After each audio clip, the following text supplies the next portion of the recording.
musical, linguistic objects.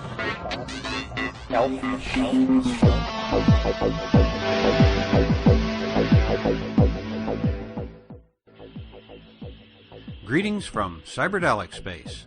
This is Lorenzo, and I'm your host here in the Psychedelic Salon. And to begin with, I'd like to thank Mark C., Sean L., and Akai K. for their donations to the salon that help offset some of the expenses associated with distributing these podcasts. And also the two people who bought a copy of one of my Kindle books on Amazon, proceeds of which also go directly into these podcasts. And while Amazon doesn't tell me who you are, I know you're out there. So thank all of you for your help and in keeping the old salon fires burning these past couple of weeks. And another huge thank you goes out to Bill Herr, who loaned me the complete set of recordings that his friend Paul Herbert made of the many Terence McKenna lectures and workshops that he attended. In all, there are over 160 tapes in this collection, and I'm in the process already of digitizing all of them so that I can return the originals back to Bill. And what I'm beginning with today's podcast is to play the entire collection and in the order in which they were recorded. Now, if you're just joining us today for the first time, I highly suggest that you go back just one podcast and listen to my podcast number 316, a deep dive into the mind of McKenna. I think that it's really important for you to hear that program so as to get a deeper understanding of what this large upload of some old and some new recordings of the Bard McKenna is all about. And I expect that along with your commentary in the program notes section of this podcast, which, as you probably know, you can get to via psychedelicsalon.us, well, along with that, you will see links also to program notes for each of the 317 podcasts from the salon so far. And in the right sidebar, you're going to now find, among the other categories, a new one that's titled Paul Herbert Collection. And by clicking on that category, you will eventually be able to access this entire collection. Of course, it will be in reverse chronological order. Also, I'm going to post a photo of each cassette tape along with the program notes for each podcast so as to give the archivists of the future a little easier time in piecing together the interesting thoughts of the Bard McKenna. And in case you've never been to these program notes before, I should point out that in most cases I've added some quotations from the speaker's presentation. And in the case of the McKenna podcast, there are considerably more of these quotes than in other programs. The simple fact is that he was just more quotable than others in that he was able to keep his thoughts, quotable thoughts, in one or two long sentences rather than in long paragraphs as some of our other guests often do. But the other reason that I've added all of these quotes to the program notes is to provide more of the thoughts of Terence McKenna to an audience that, well, maybe only would come across him through some kind of a web search. And so far as I know, there are currently no search engines that do word searches on audio files. And if you're looking for a podcast with a particular McKenna idea in it, quite often using the search box on our program notes page will at least narrow your search down to 2 or 3 podcasts or so. Well, that's enough of those kind of details for now. Let's get on with the show. Now, this is the first of what I'm calling the Paul Herbert collection of the words of Terence McKenna. And according to the label on the tape, which you can see a photo of if you go to the program notes for today's podcast, well, the label reads, Terence McKenna, New and Old Maps of Hyperspace, ISC Lecture, November 1982, Berkeley. Now, I found a number of things really fascinating when I listened to this lecture for a second time. For one, he obviously sounds full of energy and seems really excited about his subject matter. Also, quite a few of what later was to become his recurring topics, well, they were already included in this talk. As Bruce Damer said in the podcast just preceding this one, by the time Terence appeared on the main stage as a headliner, he was intellectually already the full-on Terence. And considering the fact that we now know that after 1988 or 1989, Terence never again had a mushroom experience, I immediately picked up on the fact that less than 3 minutes into his presentation, he says he is going to talk about his own experience with hallucinogens. And then later he goes into some interesting detail about the mushroom and its ability to put one in dialogue with the other. But that's not all, because less than 30 minutes into this talk, he does a really interesting rap about what he calls the UFO disease. Now, I guess I'm beginning to sound like one of those TV Ginsu knife salesmen who keeps saying, "But wait, there's more." And so why don't I just get out of the way right now and listen with you to the oldest recording in the Paul Herbert collection, which is this talk given by Terence McKenna in Berkeley, California, in November of 1982, in which he titled New and Old Maps of Hyperspace. And, in case you're wondering, yes, you have heard parts of this recording in some of my previous podcasts, particularly in my podcast number 267, which I retitled at the time to one that I thought was more appropriate. But, as I said last week, my reasons for podcasting the complete set of Paul Herbert recordings, and in the order in which they were given, has several purposes, including providing a more accurate record of Terence's work, and which hopefully will make the work of future librarians and archivists a little bit easier. So, without any further ado, here is the bard Terence McKenna on a November day in 1982. Tonight we're going to hear Terence McKenna. Big issue these days, and nothing to do with this talk, is this idea of self-reflection and of things that self-referential things that and the paradoxes that can come out of that. And I find Terence McKenna a kind of self-referential person. He's spoken to us at least once. Twice, I think, right. And each time I have experienced an almost hallucinogenic experience in listening to him talk. And I'm looking forward very much tonight to hearing him speak on dreams, hallucinogens, and UFOs. New and Old Maps of Hyperspace. Take off.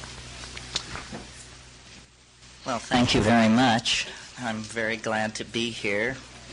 Special thanks to Ruth and Arthur and the Institute for asking me back for a third time. Perhaps the third time is the charm. We'll see here. My name is Terence McKenna, and my training is basically in shamanism and botany and ethnography. And my interest is in hallucinogenic drugs, especially plant hallucinogens as they're used in a shamanic context.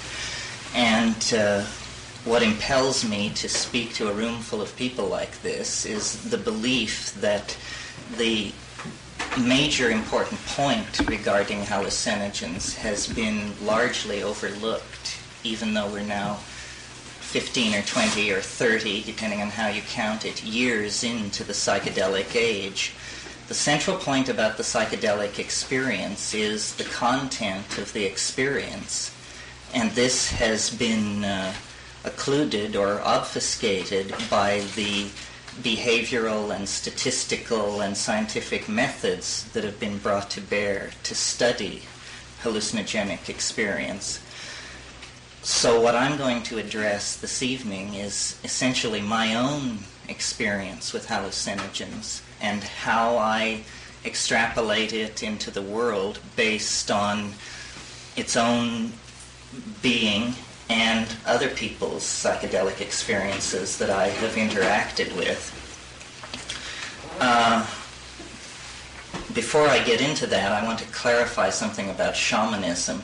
There are two schools about the basis of shamanism, shamanistic experience. One is the older school exemplified by Mircea Eliade, who holds that all narcotic shamanism is decadent. He prefers drumming, dancing, self-mutilation, even ordeal poisons, all precede the efficacy of hallucinogens. He believes they are resorted to when the tradition is vitiated and people are grasping at straws. I take this to be simply a cultural bias of the school of anthropology that he exemplified and the time in which his work was done. Now, Gordon Wasson has taken the opposite tack and takes the position that non-narcotic shamanism is decadent because it is on its way to becoming ritual. In other words, drumming, fasting, flagellation, all these things work to a degree and sometimes, and they are not dependable in the same way that hallucinogens are. And this has created this plays on Western people's biases in favor of the idea that you have to work hard to get somewhere, and if you don't work hard, it isn't useful. My own experience in looking at non-narcotic shamanism, essentially non-narcotic shamanism in Indonesia and in Nepal, was that Wasson's intuition was very correct. There is a grasping after, and I see that grasping after blending into the evolution of all higher religions. In other words, experientially, there is only one religion, and it is shamanism and shamanic ecstasy. But it is very difficult to maintain in an agrarian context. Hunting and gathering societies, which have much less structured social hierarchies, seem to be able to function with the hallucinogenic experience embedded in them. As soon as you rise even to the level of primitive agriculturalists, it becomes much more important to be able to get up in the morning and go to work than it does to have these ecstatic experiences, because the plants have to be tended, the fields tilled, and so on. I formed these opinions about non-narcotic shamanism early in my career of looking at this phenomenon. I didn't contact narcotic shamanism until I went to the Amazon basin, initially in 1971. And although I was familiar with the hallucinogenic state from growing up basically in the counterculture in Berkeley, but what I found in South America after sifting through these various experiences is that the family of drugs constellated around tryptophan, specifically DMT, dimethyltryptamine, and psilocybin, which is chemically very similar to DMT, that these compounds had a relationship to reality far different from all the other hallucinogens. The scopolamine, hyoscyamine, tropane family that you get in datura and that kind of thing, or LSD, which laboratory LSD does not occur in nature, but isomers of it occur in nature, although to be taken at hallucinogenic doses, they must be taken at hundreds of times the amount. So that's basically the scientific, medical, anthropological basis of what I'm saying. A career spent in Asia and more recently in the Amazon looking at this phenomenon. And I want to take my conclusions tonight and contrast them with the modern predicament and try to make a model using the hallucinogenic experience, a model that makes some of the anxieties of being human, and especially some of the anxieties of being human in the 20th century context, more palatable. And to do that, I want to evoke a number of abysses, a number of empty places that our minds tend normally to shy away from. First to invoke them, and then to integrate them through the idea of what is conventionally called the UFO or the UFO experience. These abysses are basically four embedded in a fifth. The four are the biological abyss that is represented by death and dying, that is the central crisis of every individual existence. And almost as a reflection of that crisis on a higher plane, the historical abyss represented by the end of history and the apocalypse and possibly the millennium, but in any case, the end of history that Western religion, whether it be Judaism, Christianity, or whatever, has appointed to our world and made basic to Western man's view of things, and which now, because of the existence of nuclear weapons and this kind of thing, poses a terminal threat to the culture. So, two abysses, the biological and the historical, the latter being symbolized in the apocalyptic crisis. A third abyss could be called the psychological, and this is represented by dreams, most in general experience, and by hallucinogens. It is this casting off from the moorings of the ego, making the night sea journey into the other, and being at the mercy of, call it the collective unconscious, the overmind of the species, what have you. The fourth abyss, which is one whose emergence is unique in our time, is the actual physical abyss which surrounds this planet for light years in all directions. Because suddenly now, because of our level of technology and scientific mapping, we realize that it is there, and we realize that it is a source of our cosmic loneliness, and we realize that it presents an immense challenge of the sort we like to accept as a Western culture, challenges of energy, engineering, and distance. So these are the four abysses: the abyss of space, the abyss of death, the abyss of the psychedelic experience, and the abyss of dying. And these four general categories have to be seen embedded in a somewhat subtler kind of abyss, which is the abyss of the unspeakable. In other words, that language, which is the primary tool of cognition of the species, casts nets against these other gulfs and comes away with different kinds of maps. But you cannot put much trust in these maps unless you've carried out a thorough analysis of language, and once you've done that, for sure you will not put much trust in any of these maps, because the thinness of the web on which it all is hung will be readily apparent. Okay. It's my assumption whenever I am confronted with opposites is to try to unify them, to create a coincidentia positorum, as was done in alchemy, to not force the system to closure, but to try and leave the system open enough so that the differences can resonate and become complementary rather than antithetical. So I would like to unify here not two dualisms, but these four oppose, these pairs. You could think of them as the quadripartite elements of a kind of mandala. The means to unifying that mandala is integration of the psychedelic experience. Specifically, I'm going to make the assumption, specifically the psilocybin or tryptamine experience. And what it appears to be is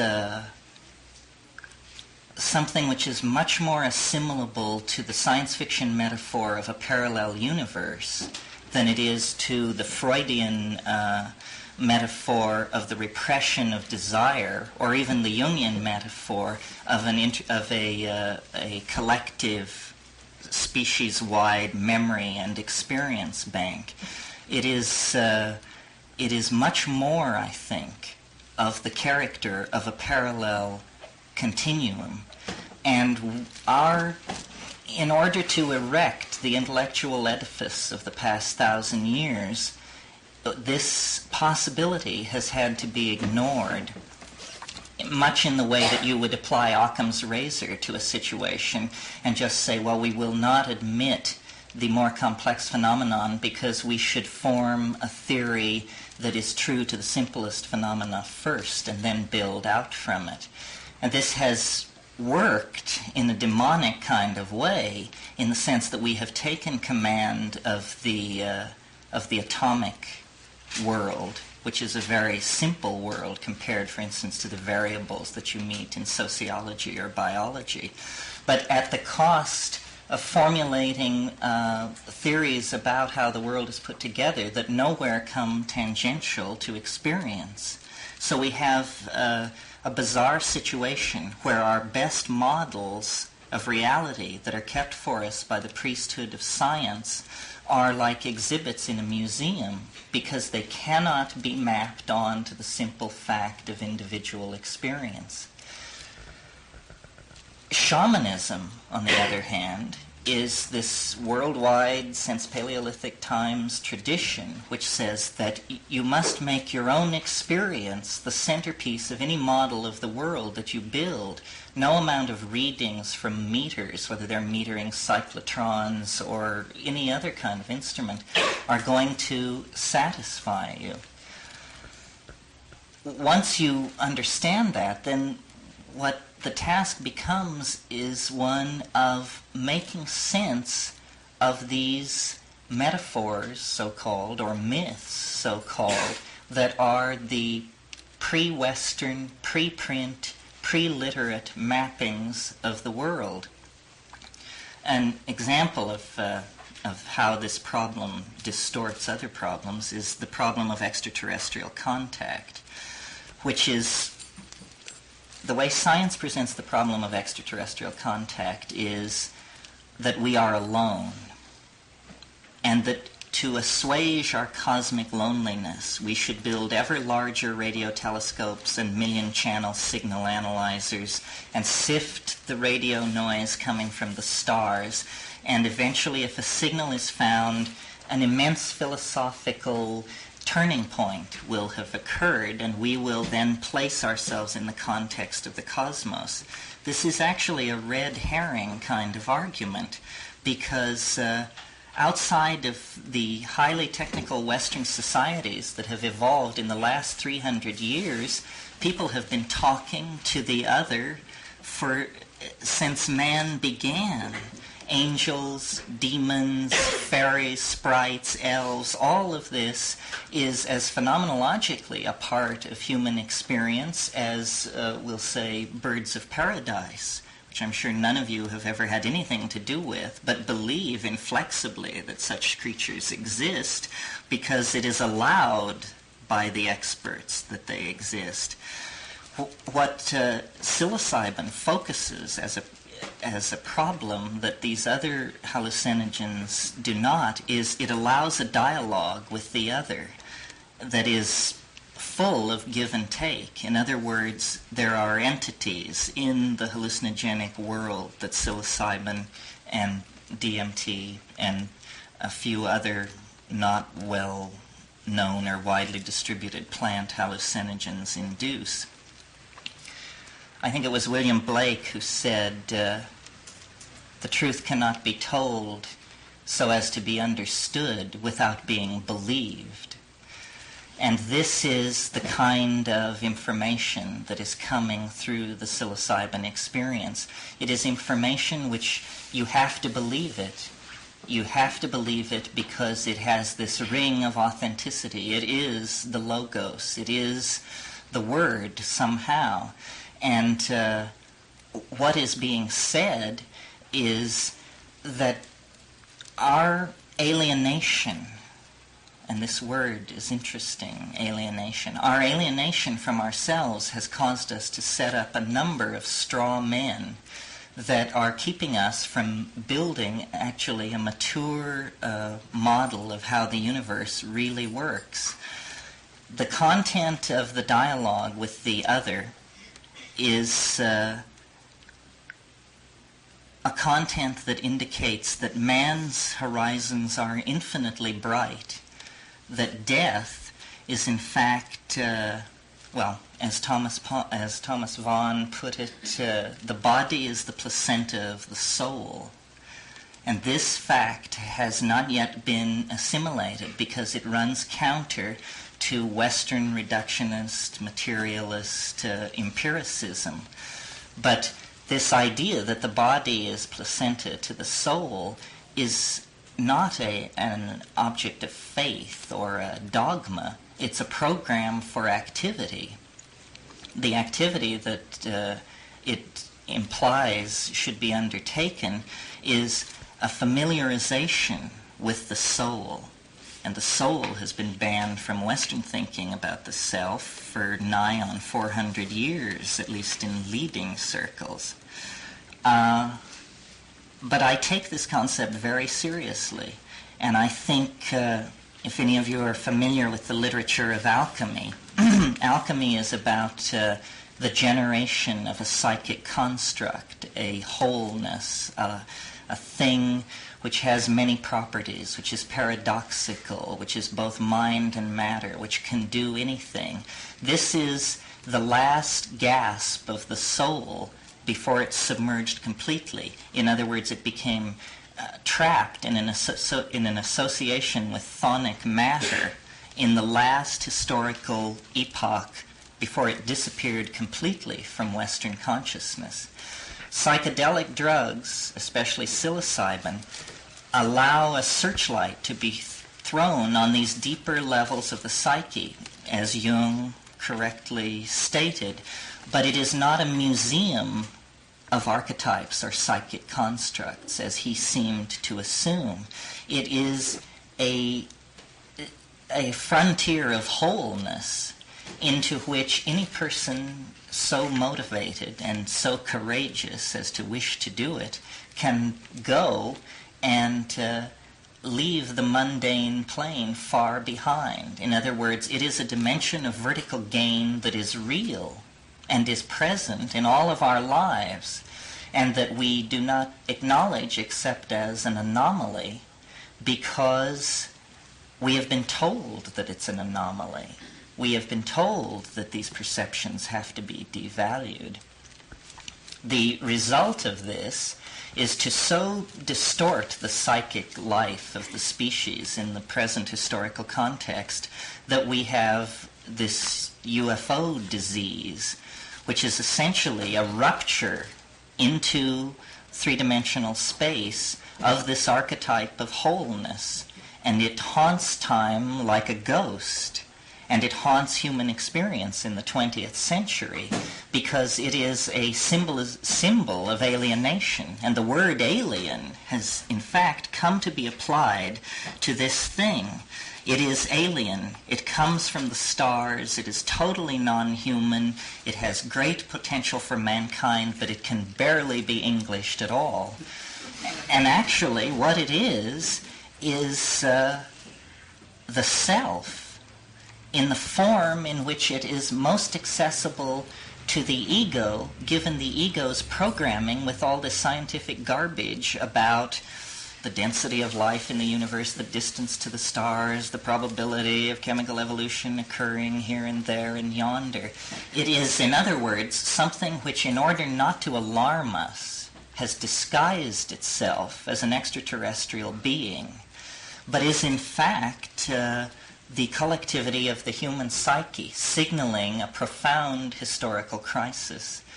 I talked about this before. I talked about the danger of succumbing to belief in UFOs because of the damage it did to free will. And that, yes, the UFO is making war on science, because science has created such a masculine overbalance in the intellectual life of the species that this automatic mechanism has been triggered. A history-stopping archetype is being released into the skies of this planet.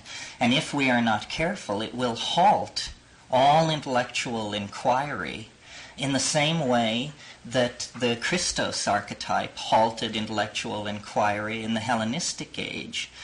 I don't want to go into this too deeply, but it's clear to me that Hellenistic science was destroyed by the Christos archetype because the Democritean atomists and materialists who ran Roman civilization had no patience whatsoever with this superstition that was being circulated among the servants about a man who rose from the dead and all of that went with it. But before they knew what had happened, their whole civilization was in ruin because the archetype had frozen the forward thrust of this masculine, dominant, ethically depotentiated, technologically obsessed, slave-built society. And for 1,000 years, hydrostatics, mathematics, metallurgy, you name it, that was nothing. Only the words of one Galilean radical could occupy the time of any intellectual successfully. Okay, we have now, 2,000 years later, fought our way somewhat clear of that problem. But the problem it solved, which is the problem of this masculine overbalance and this obsessive technological thrust, this dehumanizing thrust, has reached an even more intense peak. And now appears the flying saucer with the capacity of undoing that by again destroying science, by simply being a miracle. That's all that is required to wreck science, is a miracle visible worldwide. And because scientists say that that can't happen. Consequently, if it does happen, their house is in real disorder. So I touched on this before, any of you who heard me. Tonight I want to talk more about the flying saucer, not from the point of view of the people who are going to get the whammy when it appears unbidden, but from the point of view of an insider. In other words, one can do more than simply say, oh yes, I understand what this is. The overmind is visibly manifest in the skies of Earth in order to skew history toward an eschatological mode that will stifle inquiry in order, basically, to preserve the species from extinction. But a mature humanity could get into a place where we no longer required these metaphysical spankings from messiahs and flying saucers that come along every 1,000 years or so to mess up the mess that has been created and to try and send people off on another tack. And the way to do this is to look at the abysses that confront man as species and individual and try to unify them.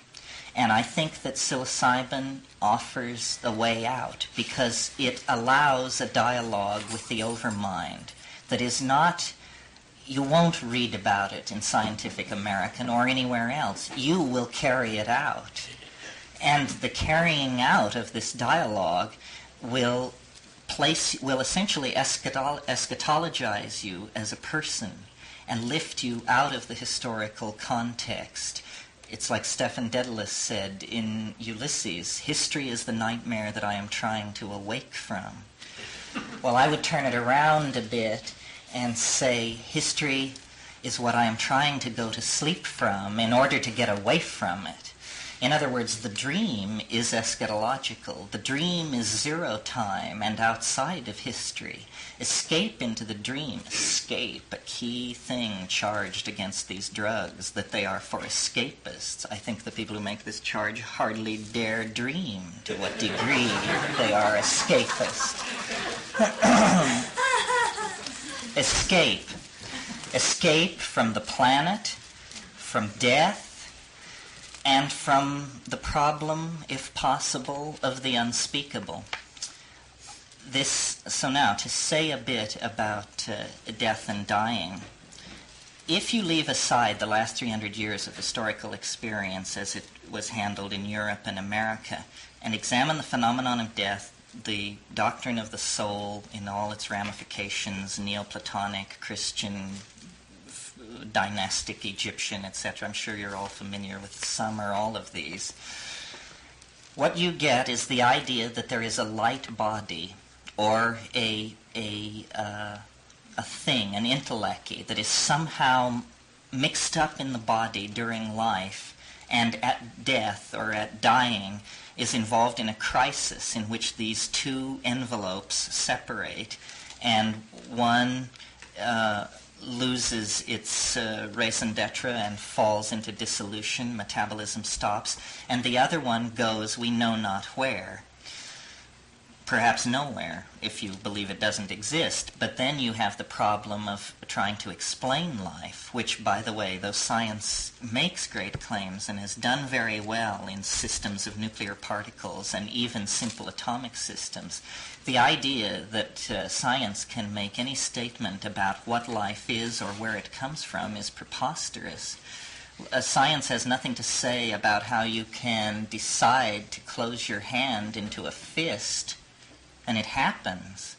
This is utterly outside the realm of scientific explanation, because what we see in that phenomenon is mind as a first cause. In other words, we see matter. It's an example of telekinesis. Matter is caused by mind to move.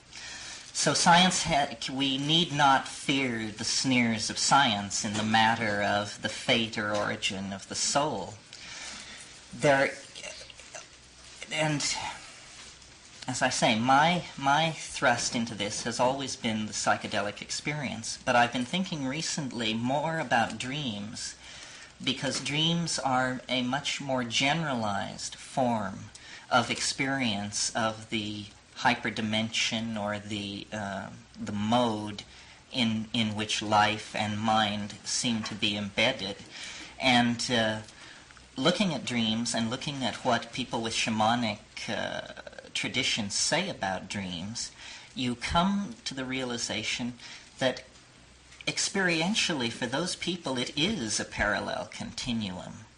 The shaman accesses it with hallucinogens or other things which I mentioned, but most efficaciously with hallucinogens, but everybody else accesses it through dreams.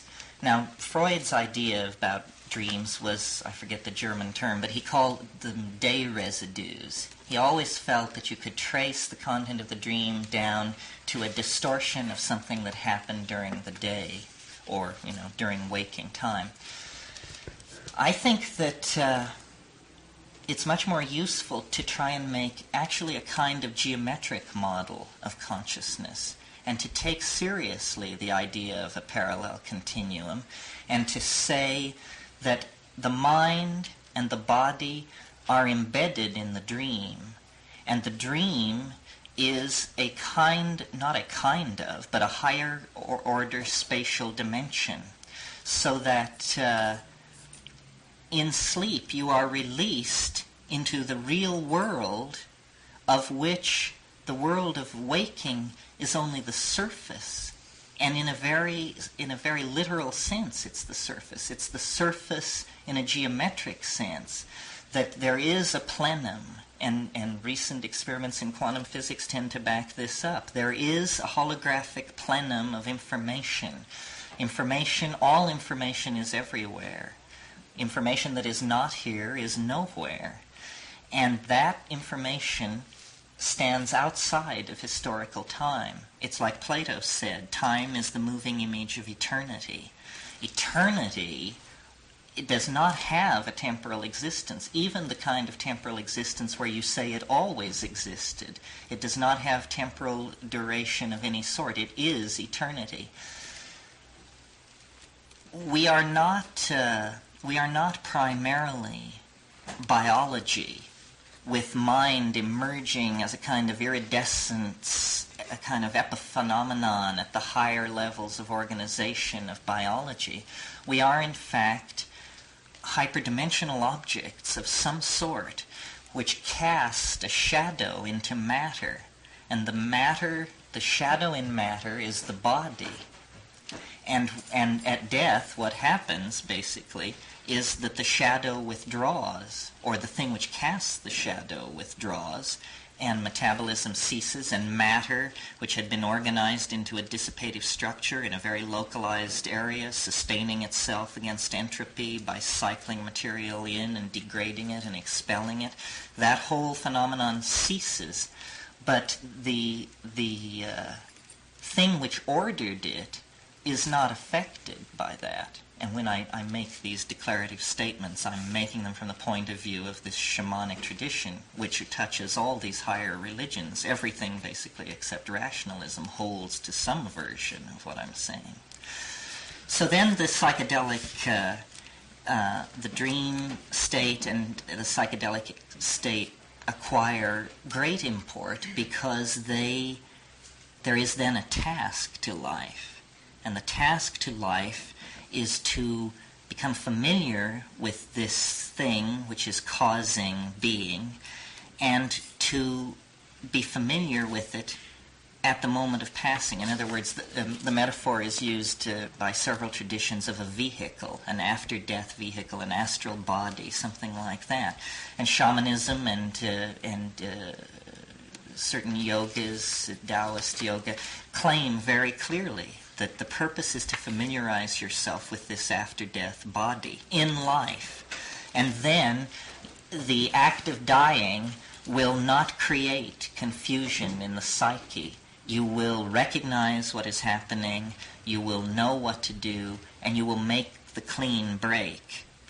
And there does seem to be the possibility of a problem in dying. In other words, what I'm telling you is not that you're condemned to eternal life. I'm saying it's a possibility, but you can muff it through ignorance. In other words, at the moment of death, there is a kind of a separation. It's like birth. The metaphor is trivial but perfect. It is there is a possibility of damage, of incorrect activity. Again, William Blake, who said that as you start into the spiral, there is the possibility of falling from the golden track into eternal death. But it is only a crisis of a moment. It's a crisis of passage.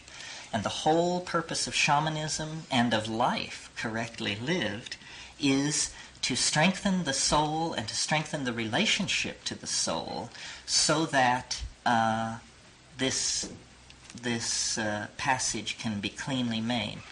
Okay, this is not anything earth-shaking, or it's well known. It's a traditional position, actually. But now I want to assimilate one more abyss into this model, one less familiar to us as rationalists, but well familiar to us just one level deeper in the psyche as Christians and Westerners, and that is this idea that the world will end, that there will be a final time, that there is not only the crisis of the death of the individual, there is the crisis of the death of the species. What this seems to be about is that from the time that there is an awareness of the existence of the soul, we'll say circa 50,000 BP, until the resolution of the apocalyptic potential, there's something like 50,000 years, which in biological time is only a moment, but it is the entire span of history times 5.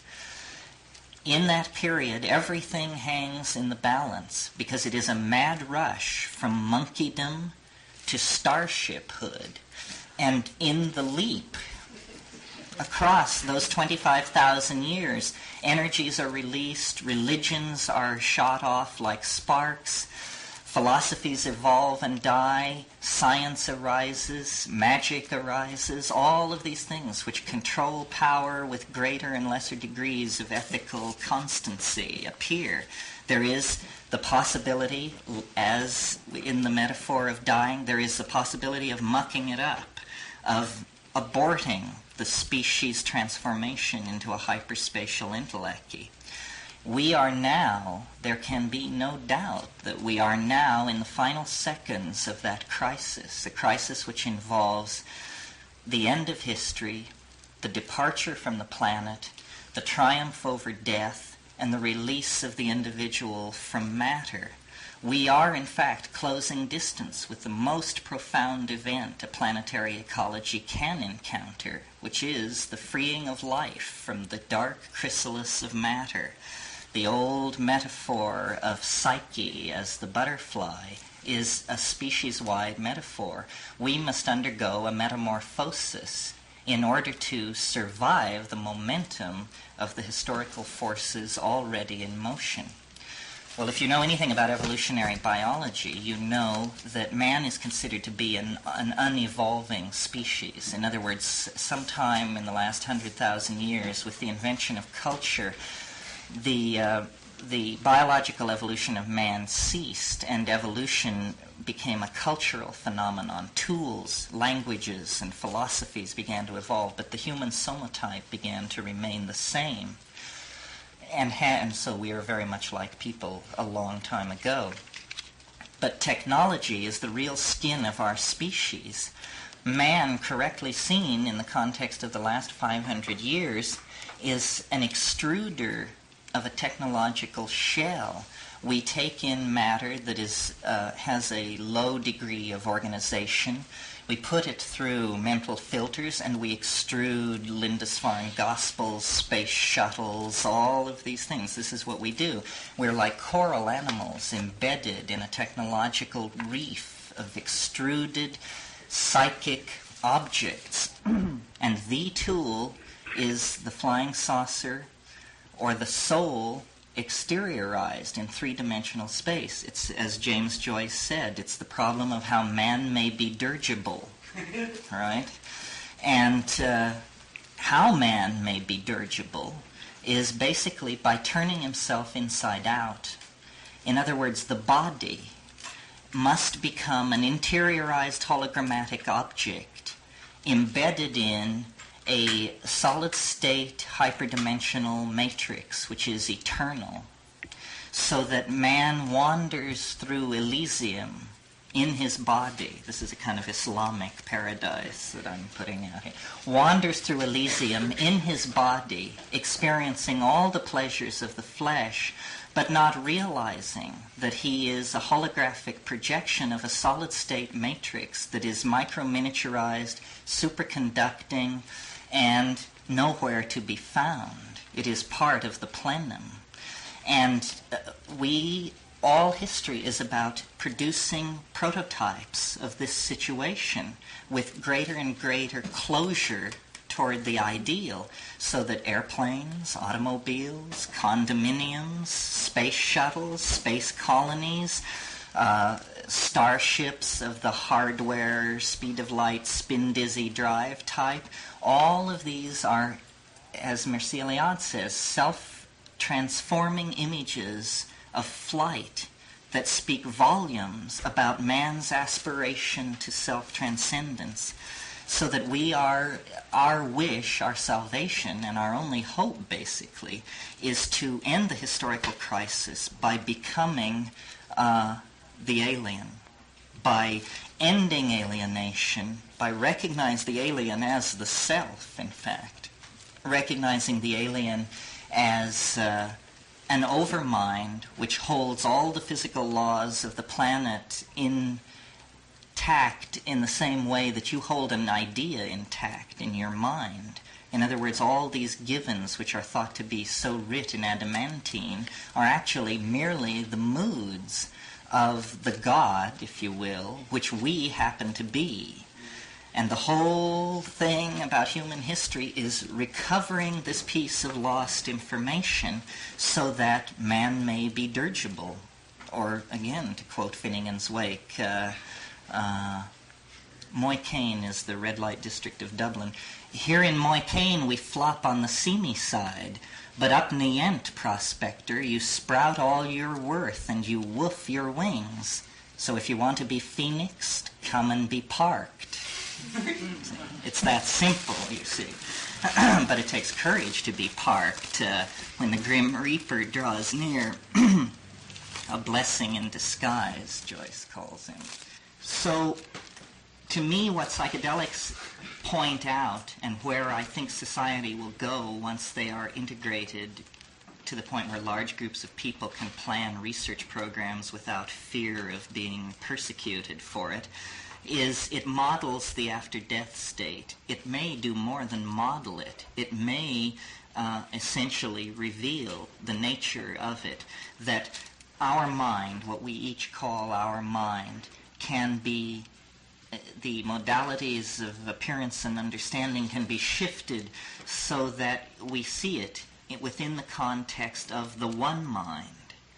And then problems like the existence of extraterrestrials and that kind of thing become trivial, because the one mind that I'm talking about contains all experiences of the other. All experiences of the other.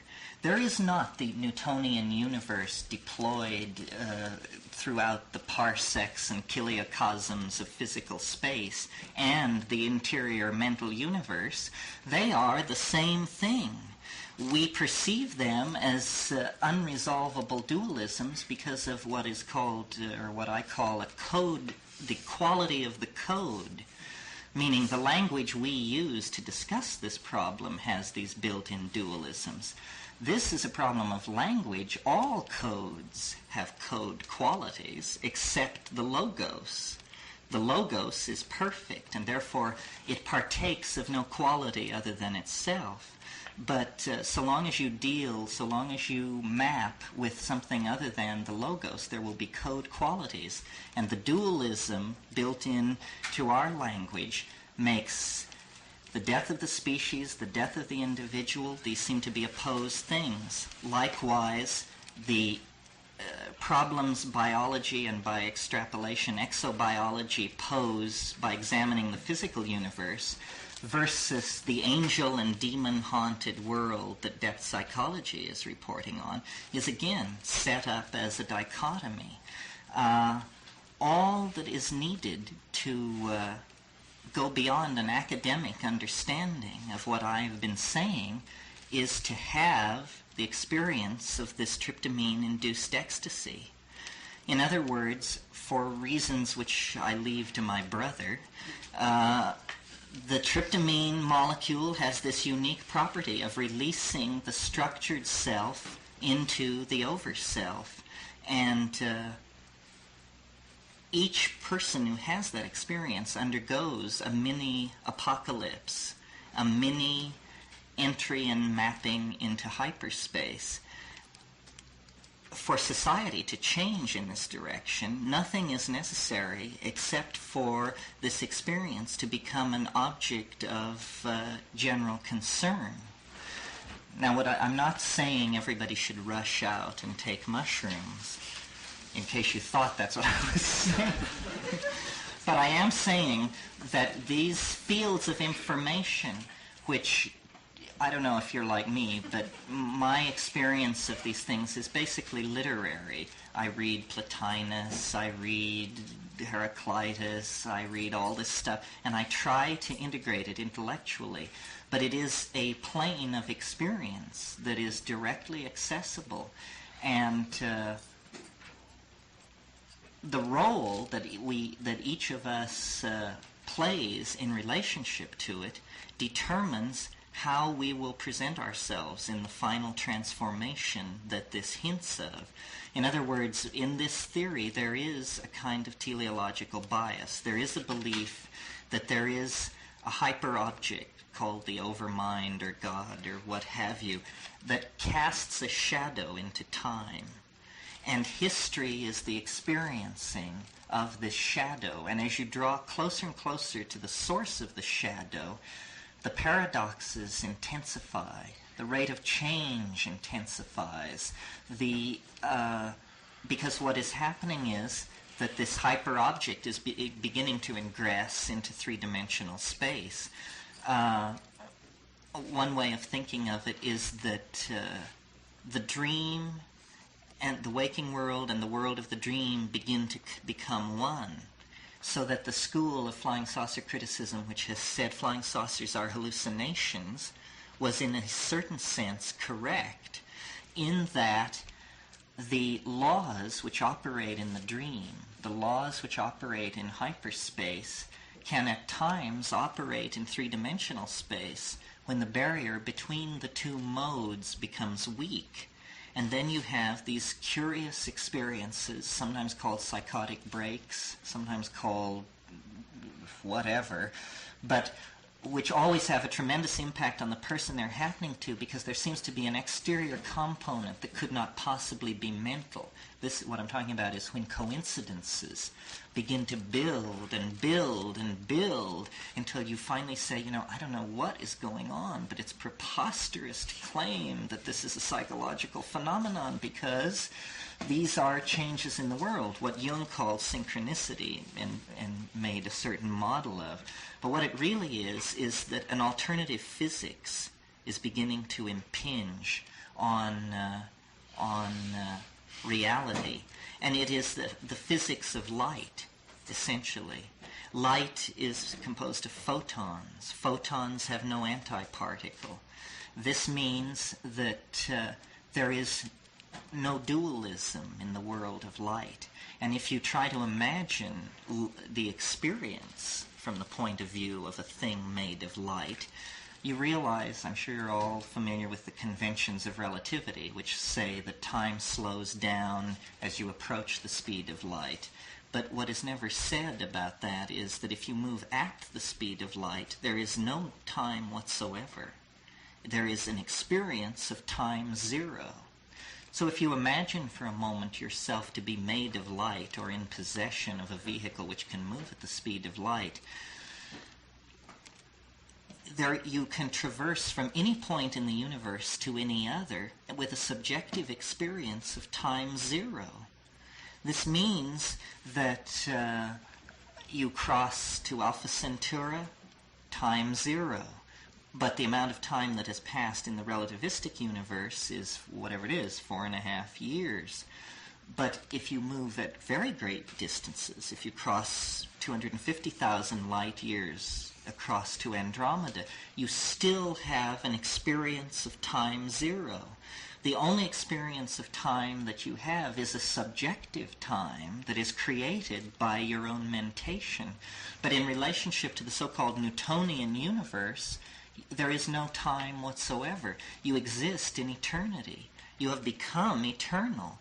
Now, of course, the universe is aging at a staggering rate all around you in this situation, but you perceive it as a fact of the universe, the way we perceive Newtonian physics as a fact of this universe. So you have essentially translated into this eternal mode that I mentioned, time as the moving image of eternity. You are then away from the moving image. You exist in this static mode. I believe that this is what technology pushes toward, and that there is no opposition between ecological balance and the people who want to leave the planet, and the hyper-technologists and the hyper-naturalists.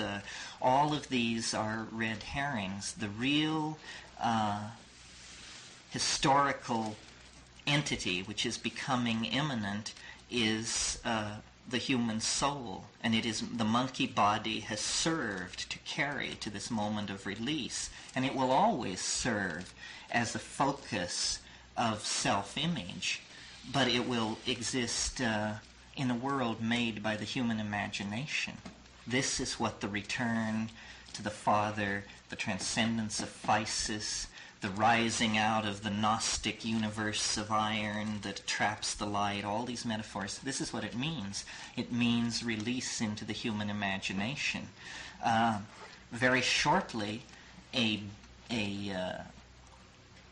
as it were, a dry run for this phenomenon will take place in the form of space exploration and space colonies, because there the coral reef-like animal called man that has extruded technology all over the surface of the earth will be freed at last from the constraints of anything but his own imagination and the limitations of materials, so that, for instance, the earliest space colonies, of course, there will be an effort to duplicate the ecosystem of Hawaii and this and that.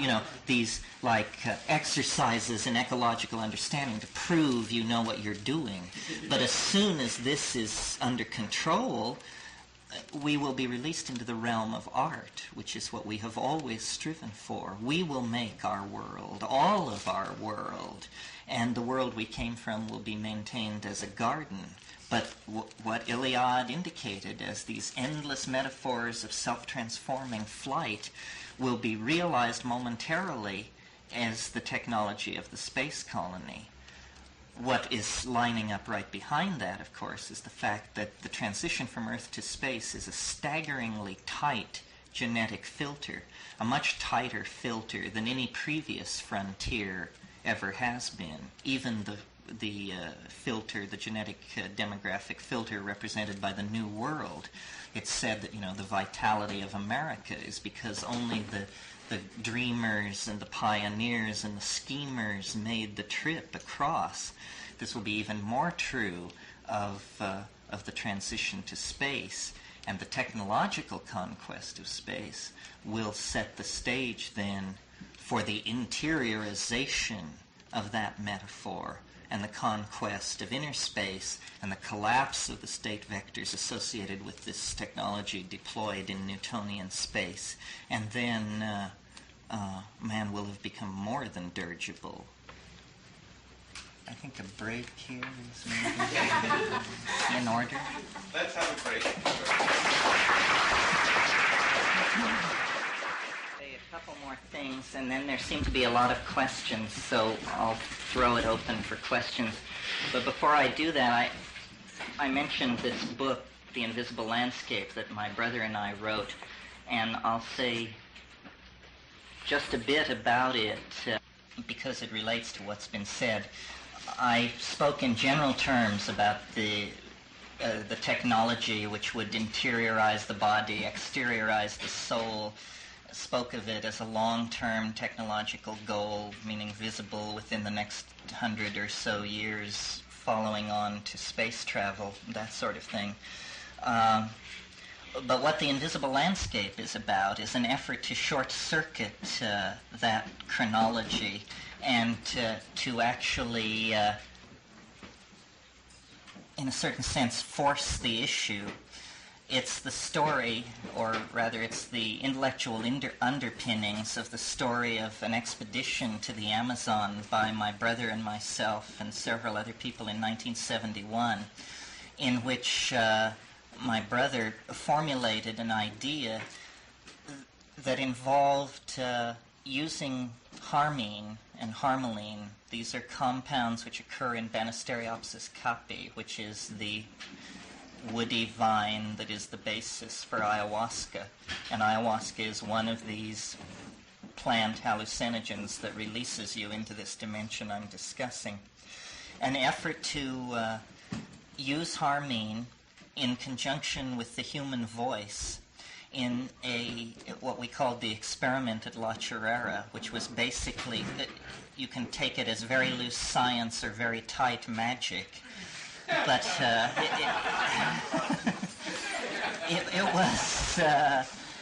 was an effort to use sound to charge the molecular structure of these harmine molecules metabolizing in vivo in the body in such a way that they would bind preferentially into certain molecular structures. Our candidate at the time was DNA.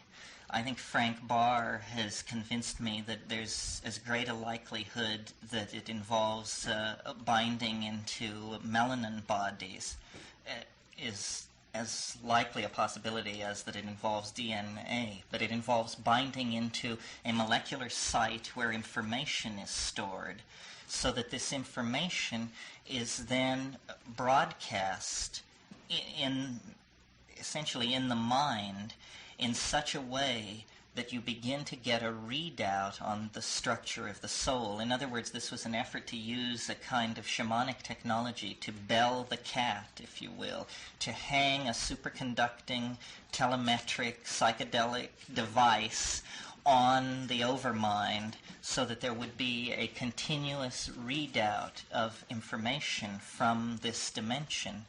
And the success or failure of this you may judge by reading the book, because the first half of the book describes the experiment, the theoretical underpinning of the experiment. The second half of the book describes the theory of the structure of time that derived from the bizarre mental states that followed upon the experiment. I don't claim that we succeeded. I just claim that our theory of what happened is better than any theory any of our critics have been able to bring forward. But whether we succeeded or not, that kind of thinking points the way. In other words, when I speak of the technology of building the starship, I imagine it will be done with voltages far below the voltage of a common flashlight battery. This is, after all, where the most interesting phenomenon go on in nature. Thought is that kind of phenomenon. Metabolism is that kind of phenomenon.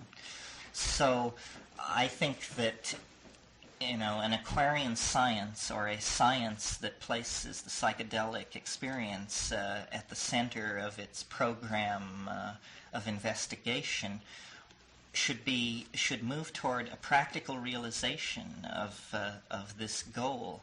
The goal of eliminating the barrier between the ego and the overself, so that the ego can perceive itself as an expression of the overself, so that the anxiety of being cast into matter, of apparently facing a tremendous biological crisis in the form of death, of apparently facing a tremendous physical species crisis in the form of the apocalypse, the crisis of limitation in physical space by being planet-bound, all of these things can be obviated by cultivating the soul, basically, by practicing shamanism using these tryptamine drugs that I've described. And my plea to scientists, administrators, and politicians who may be listening to my voice is to look again at psilocybin, to not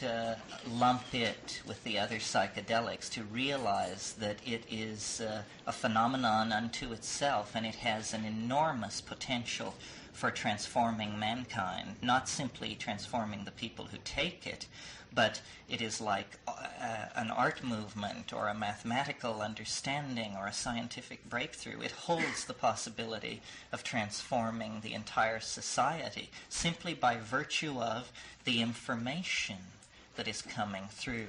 This is a source of gnosis, and the voice of gnosis has been silenced in the Western mind for at least 1,000 years.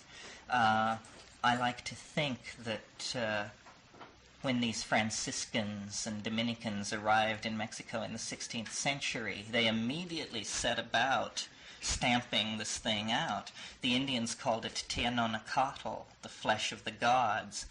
Well, the Catholic Church has a monopoly on theophagia and was not pleased by this particular approach to what was going on. Now, 300, 400, whatever it is, years after that initial contact, I think that that Eros, which retreated from Greece and retreated from Europe with the rise of Christianity, retreated to the mountains of the Sierra Mazateca, essentially, and then was finally pushed into seclusion there, it now reemerges in Western consciousness, and our institutions, our epistemology, all of these things are so shakily founded and so misconstrued that with the help of shamanically inspired personalities, we can release this thing once again. I mean, the logos can be unleashed once again, and the voice that spoke to Plato and Parmenides and Heraclitus, that voice can speak again in the minds of modern people. And when it does, the alienation will be ended, because we will have become the alien. And this is the promise that is held out. And I realize that it may seem to some a nightmare vision, but it is all historical changes of immense magnitude have had that quality, because they propel people into a completely new world. Are there any questions? Yes. You indicate that this essentially needs to be done through hallucinogens. I'm not saying they're good or bad. I'm just saying that there appear to be many ways of discovering that the inner reality, the ultimate reality.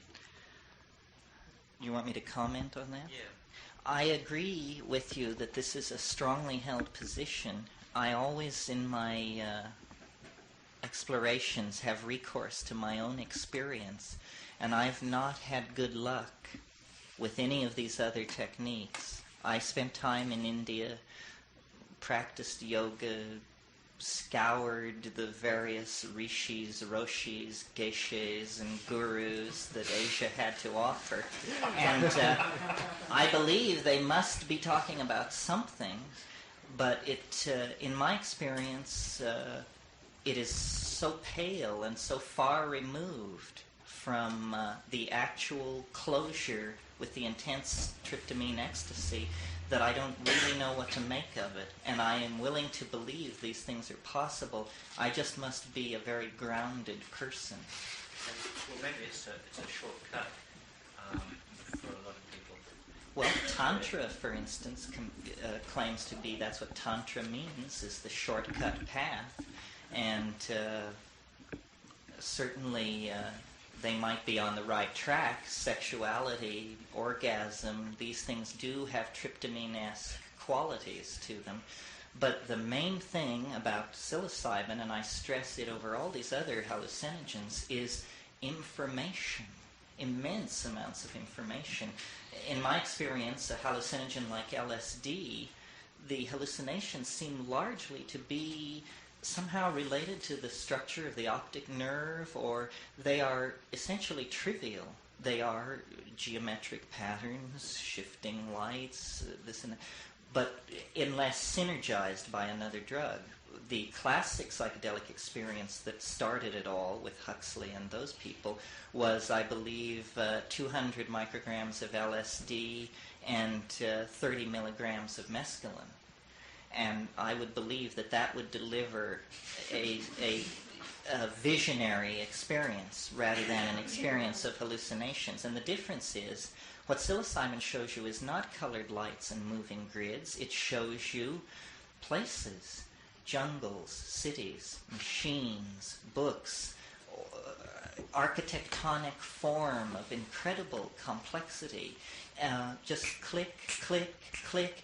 There is no possibility that this could be construed as noise of any sort. It is, in fact, the most highly ordered visual information that you ever experience, much more highly ordered than the visual experience I'm having at this moment of this room. But information in the form of a flood of data, that isn't gnosis. I mean, could you spell out what you mean? You certainly must mean something more important than a volume of data. No. I think I talked about this last time, that Philo-Judaeus talks about what he calls a more perfect logos. He says a more perfect logos would be beheld rather than heard. In other words, the formulation you get in the Gospel of John, in principio et verbum caro factum est. In the beginning was the Word. Yes, it was the Word in the beginning, but this is a strange kind of word. It is a word which is visually beheld, and the language in which the gnosis communicates is a language of visual forms, such that there is no ambiguity about meaning, because there is no recourse to a dictionary of agreed-upon signification. It is purely beheld. This is why it's very hard. One of the main problems with psychedelic drugs is to bring back information, because it is hard to English it. And the reason it's hard to English it is because it's like trying to make a three-dimensional rendering of a fourth-dimensional object. Only through the medium of sight can the true modality of this logos be perceived. That's why it's so interesting, and I should have maybe talked more about it, that psilocybin and ayahuasca, which is this aboriginal drug which uses tryptamine to make it run, is there's a telepathic component which is there is a shared state of mind, because the unfolding hallucination is shared in complete silence. And, it's very hard to prove this to a scientist, but if 4 people are having this experience, one person can monologue it and then cease the monologue, and another person will take it up. Everyone is seeing the same thing. And it is the quality of being visual information, to answer your question, Arthur, that seems to make this logos believable, in the way that I quoted William Blake when he said, the truth cannot be told. That is very powerful, that statement. And you do believe it. That, yes. You do believe it. But I was going to say that you're speaking of seeing, and we say QED after a demonstration in geometry, but the Hindus say behold. Now, the seeing involved there, I wouldn't think of as visual, but it does get the word seeing, the name seeing. You somehow, your whole, I wouldn't say mind, your being resonates.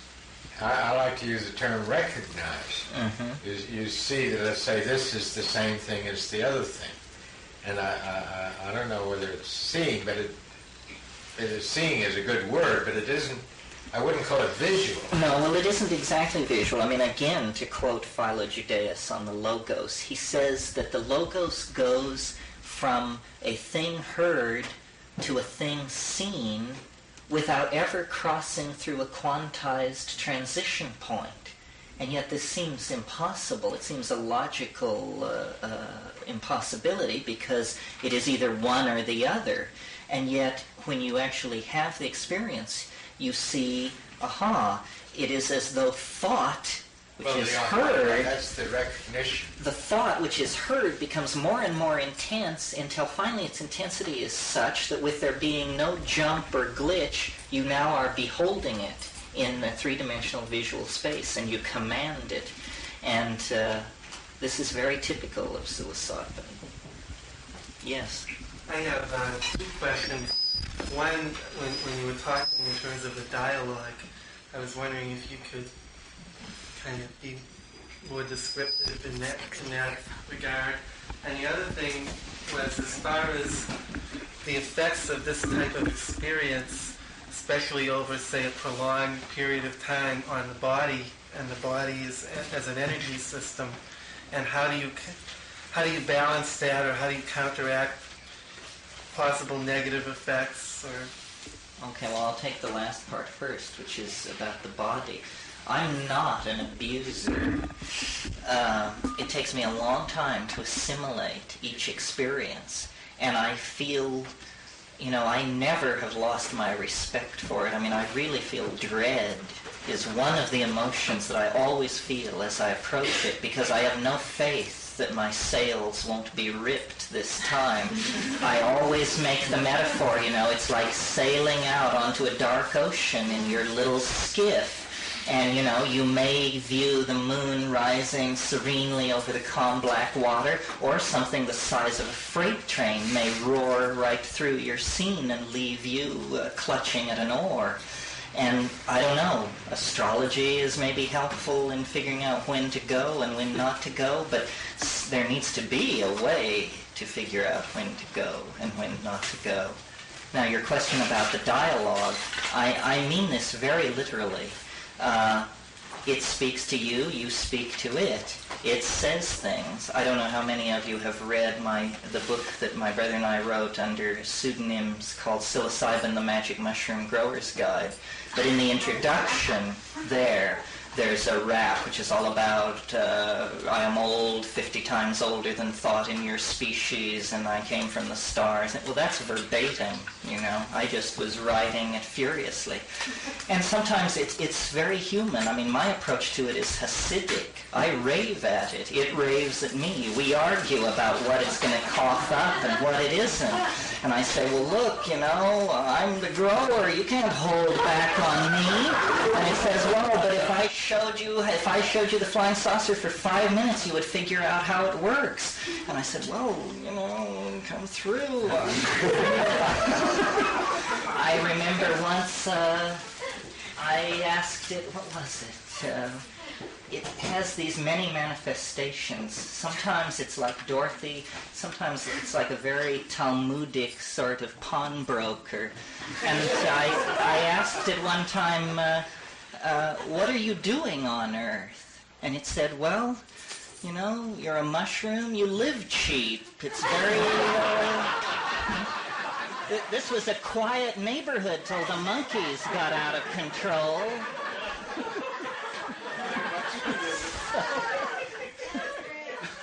Yes.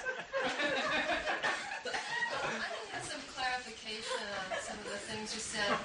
I can understand, at least in my own way, how this idea about an overconsciousness or, casting a shadow, and that our psychedelic experience or dream experience has to do with getting in touch with that.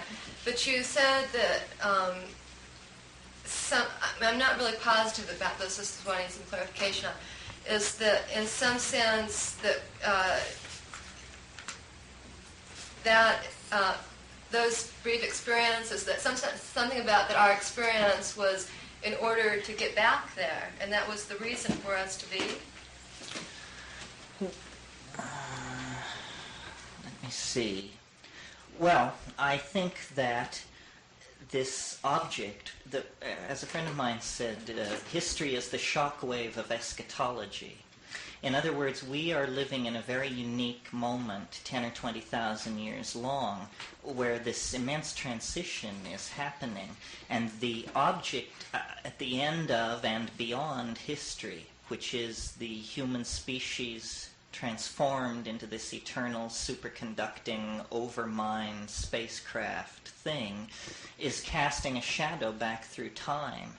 And all religion, all philosophy, all wars, pogroms, persecutions are because people do not get the message right. And that's because there is both the forward-flowing casuistry of being, causal determinism, and the interference pattern that is formed against that by the backward-flowing fact of this eschatological hyper-object throwing its shadow across the landscape. So we exist, there is a great deal of noise. This situation called history is totally unique. It will only last for a moment. It began a moment ago, it will only last for a moment. But in that moment, there is like this tremendous burst of static as the monkey goes to godhood, and there is this crossing of the I don't like to call it the casuistry, but the efficacy of the eschaton, this final eschatological object, and the forward flow of entropic circumstance. Does that get it for you? Maybe. Well, I have a little bit of trouble of, thinking kind of like which came first. Are you saying the chicken or the egg? Are you saying that this overconsciousness has something to do with... Well, I'm certainly saying that life is necessary. That life is... It is not the idea that we have been skewed onto a siding called organic existence and that our actual place is in eternity. No, there is something about, this is a very important part of the cycle. It is a filter. Remember, I mentioned that I thought that there was the possibility of extinction. There was the possibility of falling into physis forever. And so in that sense, the metaphor of the fall is valid. There is a spiritual obligation. There is a task to be done. It isn't, though, simply something as simple-minded as following a set of somebody else's rules. It's that the noetic enterprise is a primary obligation of being in this circumstance. And your salvation is linked to it. Because if you do, and not everyone has to read alchemical texts or study superconducting biochemistry to make the transition. Most people make it naively by thinking clearly about the present at hand. But we are intellectuals trapped in a world of too much information. Innocence is gone for us. We cannot expect to cross the rainbow bridge through the act of a good act of contrition. That won't be sufficient. We have to understand. And I recall, Whitehead said, understanding is the apperception of pattern as such, because to fear death is to not understand what's going on. And to even see it as a big deal is to not understand what's going on, although I don't claim to have reached that exalted plane. But cognitive activity is the defining fact of humanness. Language, thought, analysis, art, poetry, myth-making, these are the things that point the way toward the realm of being of the eschaton. That is what Joyce means when he says man may become dirigible. In other words, man may be released into a realm of pure engineering. The imagination is everything. This was Blake's perception. This is where we come from. This is where we're going. And it is only to be approached through cognitive activity, I think.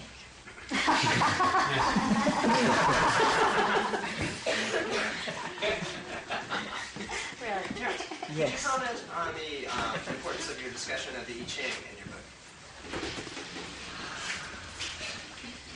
Well, very briefly, because I always have the feeling this part bores people more than any other because it hinges on tiny details. But briefly, what the Logos said to me was that time is not simply a homogeneous medium where things occur. You can think of it as a fluctuating density of probability, so that though science will tell us what can happen and what cannot happen, we have no theory that explains why out of everything that could happen, certain things undergo what Whitehead called the formality of actually occurring. And this was what the Logos sought to explain to me. Why, out of all the myriad things that could happen, certain things undergo the formality of occurring. And it is because there is a modular hierarchy of waves of temporal conditioning or temporal density, or, in other words, a given moment, it is more likely for a certain event rated highly improbable. It is more probable at some moments than others. And taking that simple perception and being led by the hand by the Logos, we were able to construe maps of time, which we run on a computer, and which give a map of the ingression of what I call novelty, the ingression of novelty into time. Now, as a general statement, it's obvious that novelty generally is increasing. It has been since the very beginning of the universe, because first there was only the possibility of nuclear interaction, and then as temperatures fell and below the bond strength of the nucleus, atomic systems could be formed, and then as temperature fell, molecular systems could be formed. Then much later, life became possible, and then as very high life forms, complex life forms evolved, thought became possible, culture was invented, and then with the invention of printing and language, and then printing, and then electronic information movement and this kind of thing. What is happening is there is an ingression of novelty toward what Whitehead, and I took his term, call concrescence. And this is a tightening gyre. Everything is flowing together. And in fact, the man-made lapis, the alchemical stone at the end of time, occurs when everything flows together, when the laws of physics are obviated and the universe disappears, and what is left is the tightly bound plenum, the monad, if you wish, able to express itself for itself rather than able only to cast a shadow into faeces as its reflection. And I come very close here to classical millenarian and apocalyptarian thought. My view of the rate at which change is accelerating and the way the gyre is tightening causes me to think, and the wave predicts this, that it is not long, it is soon. 50 years, 25 years, 35 years, then this event will occur. It is the entry of the species into hyperspace, but it will appear to be the collapse of the state vector and the end of physical laws and the release of the mind into itself. And all these other images, the starship, the space colony, all that, these are precursors. Again, the idea that history is the shock wave of eschatology. As you close distance with the eschatological object, the reflections it is throwing off become more and more true to the thing itself. And in the final moment, God stands revealed. There are no more reflections of the mystery. The mystery in all its nakedness then is seen, and nothing else exists. But what this is, decency can safely scarcely hint at. You're listening to the Psychedelic Salon, where people are changing their lives one thought at a time. Well, what can I say? Now do you remember why we so love this gifted bard? That was as interesting and wide-ranging as most any talk by Terence that I've ever heard. And even though I had heard it before, just a little over a year ago, it still seemed fresh to me. In fact, I found it interesting that in May of 2011, when I first played parts of this talk, I pulled out 19 of Terence's quotations that I posted in the program notes for that podcast. And on listening to it this time, without first looking at those notes I pulled out 16 quotes this time, and almost all of them are different. And as I said, this happened without me even thinking about it, which, for me at least, confirms what I've always said about Terence's talks, and that is that you can listen to them several times and almost always hear something that you missed the first time. At least, that's the way it is for me. And as for the talk that we just listened to, well, it was all there, wasn't it? There was talk about the two types of shamanism, narcotic and non-narcotic. He also covered UFOs and aliens, the end of history, the psychedelic experience, dialogue with the other, death and afterlife, and even touched on dreams. And I'm sure that I've missed a few other topics he may have touched on. Now, keep in mind that this was what I think of as very early McKenna, and it was about 6 months before he made that impressive debut in the center ring at a conference featuring Albert Hoffman, Sasha Shulgin, Andrew Weil, and many other psychedelic luminaries as well. But at the moment in time when Paul Herbert made the recording that we just listened to, well, it seems to me that Terence was already at the top of his form. And I also found it quite interesting when, near the end of this recording, Terence talked about how he interacted with the mushroom consciousness with what he called an Hasidic approach, where he said he raved at it. Well, perhaps from what we now know about his last mushroom trip a number of years later, well, perhaps raving at the mushroom may not be the best approach to take. But I'll let you be the judge of that. Well, there were quite a lot of other things in that talk that I'd like to comment on, but one of the things that really stuck out to me this time was his treatment of the UFO phenomena. And here's a quote from that section. "A history-stopping archetype is being released into the skies of this planet, and if we are not careful, it will halt all intellectual inquiry in the same way that the Christos archetype halted intellectual inquiry in the Hellenistic age." Now, if you think that UFO sightings are rare, here's a kind of fascinating statistic that I found on the net just 2 days ago.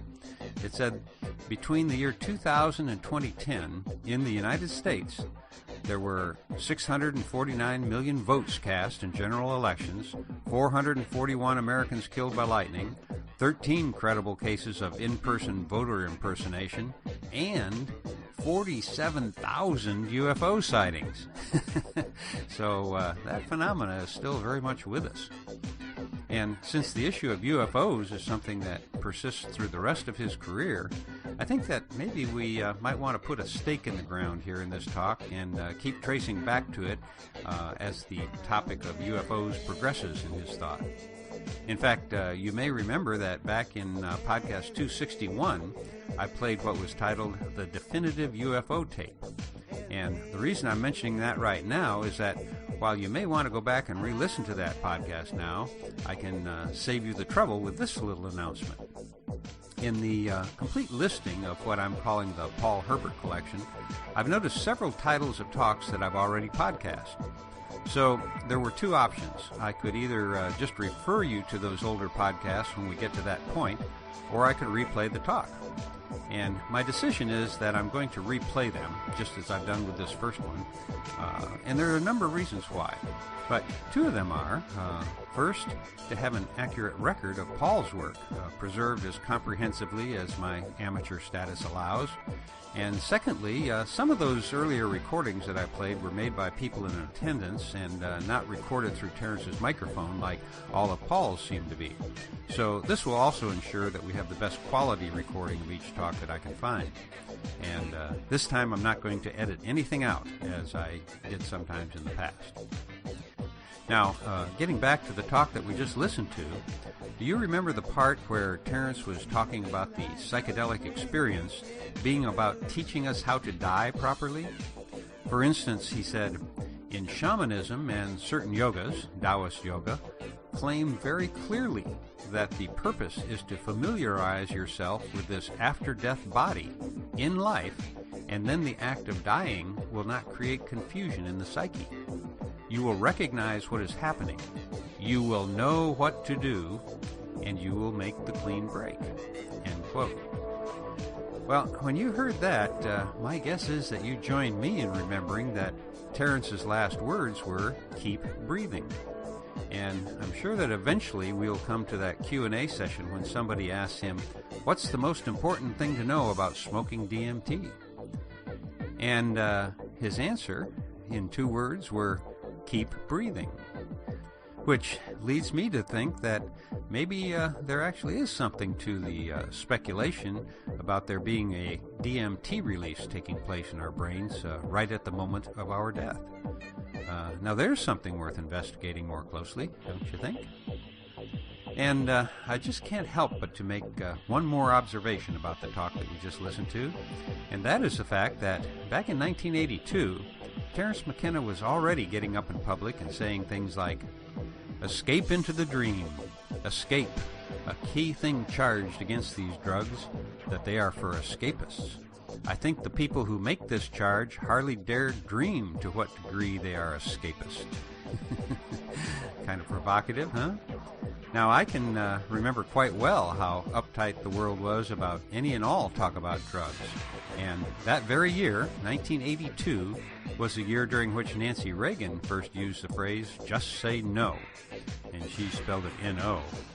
I think she should have spelled it K-N-O-W, but that's just my opinion. But amazingly, Terrence's rise to prominence actually began during the so-called Reagan years, which was a time of particular terror for lovers of liberty, but that too is another story. Now, my intention is only to point out the fact that it took an immense amount of courage to do what Terrence was doing back then, and in many cases it's still very much like that in some areas, like working in the corporate world, for example. I can remember actually one instance when I was still in the corporate world, and where someone that I'd worked with, drunk with, traveled with for almost 2 years, slipped one night and mentioned the fact that he smoked pot. And all that time I'd been hiding the same fact from him. And all that time neither of us was just a casual toker. No, we were both major stoners. And yet the fear about even talking about drugs in the belly of the corporate beast, well, now it's become as dangerous as it was to discuss communism back in the 40s and 50s. I could, I guess, expand on this right now, but my guess is that your mind is already racing ahead of me here. So what do you think they're up to, those keepers of the culture? What is it about these non-prescription, freely available, non-patentable so-called drugs that frightens them so? Well, in my own case at least, right at the time Terence was giving the talk that we just listened to.